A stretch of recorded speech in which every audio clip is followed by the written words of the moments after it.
using LinkedIn as a tool for recruitment, right? Similarly, there are various social tools, because for a company, it is very important to make sure that whatever the perception is going, whatever the employees are communicating or data is generating, it is as per the company policy. So lots of company, for example, has worked on what we call as social tools for their employee itself. IBM, for example, they have their proprietary tool, which they basically use in for inside communications. Microsoft bought a company a long time back called Yammer, and that company basically provide you enterprise communication and social media communication, where you as a company can communicate with each other, with your employees and other. And I personally feel, in fact, one of the things which we are implementing in our company is looking into way, to implement such social tool. There are things which people want to talk about their achievement and all. And one of the prospective client for that is the company itself. So using such kind of tool, which basically, let's say, enable an employee to share information while taking care of the security concern of the company, is becoming critical, right? For us, for example, we have moved to the collaboration using various tools like, Exchange Chat and various other tools. In fact, a lot of time we do allow, BlackBerry-based communication also, since we know that it is secure. Similarly, we want and we are implementing a social media tool also, where people can share information and data and be part of it. See, what we clearly need to understand is that, this enterprise itself has changed because the way we communicate now. The people, the social media is there to stay. It is how people will communicate in future. The information will be everywhere. And for enterprise, for company who are managing a huge number of employees, it is very important for them to be able to communicate securely. And for that, it is important that they create a framework, whether it is based on their own tool or whether it is based on external tool, which is capable of handling the security concern of the enterprise. So that's what my thought is. Thank you. Thank you very much, Shantanu. So I'm going to ask some questions, so please be ready. But before I do that, any points to add for social enterprise, communication, collaboration, any case, good practices that you've seen organizations doing, any failures that you want to share? No, I can just bring one point. It's common sense, A lot of employees think that company don't trust them to share information, talk about security database. So the company needs to do is, and that's what social media does, is it creates the trust and bonding between employee and then the company itself. So once they start trusting, they see a lot of positiveness, and they also spread the good words around in other social media also. So I think the major issue here with when we talk about security is trust. And I think so time has come, and soon it will come, that we should start trusting our people and empowering them, opening up so they can brainstorm and come with more innovative ideas. And they should have a free flow of information communication. That's the key for future companies. I believe that. Talking about data security and stuff, that can be managed in a, you can keep those servers, and you just don't give the access. People don't need to know about it, that exists. So there are things which can be achieved by not breaking that trust. So I believe that. Yogesh, one thing which I really see is basically for an enterprise, the trust is also about, it's also about, where that data is moving. Of course, everybody will try to protect their data, but, the security, the understanding of the, what we call as IT issues and challenges is not something which is known to every employee. And that is the challenge. Even if we, for example, an enterprise which is created on trust, then also they need to protect their data.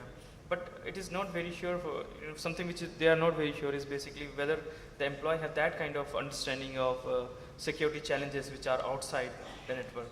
And that is where, what we call as device management or bring your own device policy comes in picture.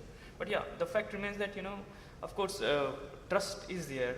Trust is also slightly a challenge, but more bigger challenge is that, most of the employees, like for example, 90% of the total employees of a company will not have that kind of understanding of technology to protect their devices and the information.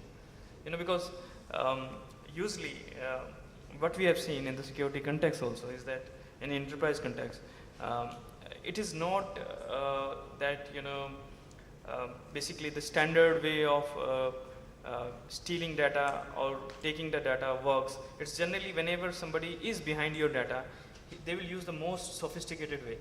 And all these policies are designed to basically protect the enterprise from the sophisticated attack, not general attack. Because generally everybody will have that kind of information, but sophisticated attack, nobody know about it. So that is how it is. Because it's a competitive world out there. That is how we see. Definitely, the kind of if you see, think about Apple. It's the most valuable company in the world, right?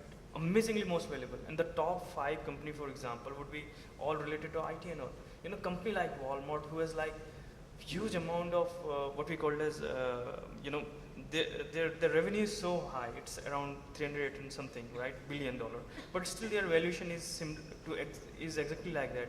Big company who has a huge capital, right, who has a huge infra, their valuation is very less as compared to the young company which are on the block. Which also means that, in current context, companies are basically become what we call as, they grow up very fast. And if the competition is strong, they die very fast. That is how it is.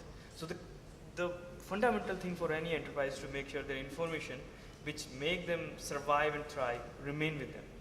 No, I completely agree, but I kind of disagree on that. They grow fast. They die fast because they don't innovate. If Walmart starts innovating, I think so they have a good way to go. And that's the beauty about Apple, is they innovated, they changed, they came with disruptive ideas. And just talking about data security, and I was in San Francisco and I was there and I was talking to some geek out there, and they were playing with DNA, with communication, and they were talking about telepathy. So it means that whatever you're thinking, I can know. That's communication. So they're talking about that, I don't know, 100 years ahead, things like that. So just imagine. But I believe as a human being, we still yet to understand what this digitization is going to affect us and how. And the way. We're still trying to comprehend it. We are all say we are gurus, but we're not gurus here. We just forecasting that, yes, this is the way it's going to happen. But we don't know how it's going to happen. But it's going to change really fast. Absolutely. Thank you. So before I move to Gagan to talk about culture, trust, change, I want some questions from you, please. Great. Thank you very much. We'll take 4 or 5, and then we'll answer them all together. My name is Pranav Guha. I represent a recruitment and headhunting firm. We roughly use all the social media as Facebook, LinkedIn, Apna Circle. But what I have seen, we only get results through LinkedIn. And maybe we find it very serious. In Facebook, even if I have got 100 messages, I'm not very much excited. Same goes with others also, Zing. But in LinkedIn, even if I have got 10 messages, I'm very much interested. Because through LinkedIn, we have got many clients here also many candidates also, whom we have met through LinkedIn. I think that's a thing where I can say LinkedIn works. So what is the reason? We had put a lot of our postings on Facebook also, Apna Circle also, then Zing also, on LinkedIn also. Only we are able to close our vacancies through LinkedIn. Can anyone answer this one? Anyone on the panel? It's obvious. Because they have better critical mass. They have 15 million users and I have 3 million users. Of course, the quality of thing will be better with LinkedIn, of course. But now if you go to China, well, okay, now Apna Circle is India, but we are a global company. So if you go to China, LinkedIn is not there. Now if you put I understand your point because it doesn't solve your problem right now. It's a critical mass. Answering your question is critical mass. They have a better critical mass than us right now. And that's where I need to fight. I need to innovate. I need to figure out how I can make it more user friendly. I have to figure out many innovative things which will bring. I think so. India is such a huge that there could be easily 2 players. See, LinkedIn is more about English countries. If you look at LinkedIn very closely, they're about US, UK, Canada, Australia, India because of English country. But if you go to China, if you go to Brazil, you go to Mexico, you go to France, you go to Spain, even Russia, we are there. We're beating left and right. But again, it's the same thing, Again, globally, they have 150 million users. We have 45 million users again. But again, LinkedIn has way ahead. They went IPO. They had a lot of money, but again, so what? Innovation is the key. Time will tell. So yeah, critical mass is the answer for you. Thank you, Yogesh. Thank you. I'll just add to that. See, if you look at LinkedIn, so LinkedIn I think is probably the first job portal which is not a job portal actually. So this is the newer job portal where the core engagement is for a different reason, but that is such a strong reason for engagement that people are always there, their profiles are always updated, and they are visiting it more often. So the level of engagement with LinkedIn is so high that as compared to the typical job portals where you only go when you're looking for a job. So when you're not looking for a job, you don't go to the other traditional job portals. So which is why I would say as compared to the other job portals in India, LinkedIn has greater engagement with its audience. See, if you look at news also, I know a lot of people who read the news on LinkedIn, which is not what a job portal is supposed to do, which was not what LinkedIn was also supposed to do initially. But because they have cracked that piece so well, and a lot of people read the news on LinkedIn, technology, non-technology, all of it, so that if you're going, see Times of India, so Times of India, if it builds a job portal today, because a lot of people go and read it every day, so while they are there, they'll probably apply to jobs also, which are relevant for them. So I think that engagement with your audience is the piece which I think they do best, which I don't think the other job portals do because they are pure play job portals, which is why we will see a lot of new generation social networks, and there are already a lot of them in the US, not so much in India, which I would say would probably do as well as LinkedIn, if not better. No, as far as job portals are concerned, we recently had an experience. We organized an interview through Naukri.com or actually Times Job. It's called through Times Job. Okay. The guy got more or less selected. Then the MD calls him, CEO calls him up. He asks, okay, open your LinkedIn account. He wanted to see what kind of connections he has. It has become a common practice nowadays. They also want recommendations on the resumes. So I think they are going together. What I firmly believe, like Naukri.com, Apna Circle has got a, I think, very good future. I think we have got a lot of Indians in as well India and across the world, especially the Gulf. So I think the way Naukri has done, I think our own portal should do also pretty well. That my point was that to Mr. Bansal. Fine, sir. Thank you. Thank you. Any other questions?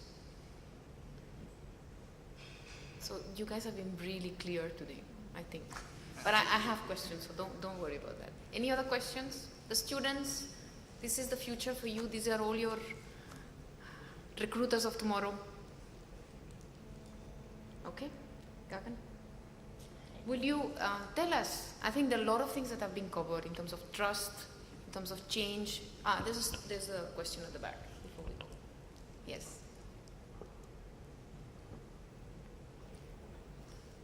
Actually, Mr. Shantanu sir said about the communication things. I just want to know how can we know that body structure of a man tells about the real, what he want to say or what she want to say. Can you repeat the question, please? I just want to ask that Mr. Shantanu sir said that about the communication that we know that about the expression of a body expression. Then body language, how can we communicate like this? So how can we understand that he's saying like that or he's saying like this? Actually, that point was I placed by think- Yogesh. One second. The question is that when you're communicating through a social tool, Yeah. you don't see the person and Yeah. hence you don't feel the person, you don't have a human touch. So how can we communicate like that? Is Yeah. that the right question? Yeah. Yeah? So any views? Very well. So yeah, of course, very true about it. That if you see that one of the thing, of course, at certain level you cannot see that person, you cannot understand. But if you see the social media and the technology which is currently available, telepresence is one of them. Lot of time when I cannot visit certain places, I would rather have an interview on, let's say, VC, which is video conferencing, and it works as well at, basically as, face-to-face can work. So yeah, there are various technologies, not just, social media, right, which help us to understand the recommendation, the overall, experience of that person and all. But other than that, by using new media technologies like video conferencing, telepresence, right, it is definitely possible to have a real feel of that person.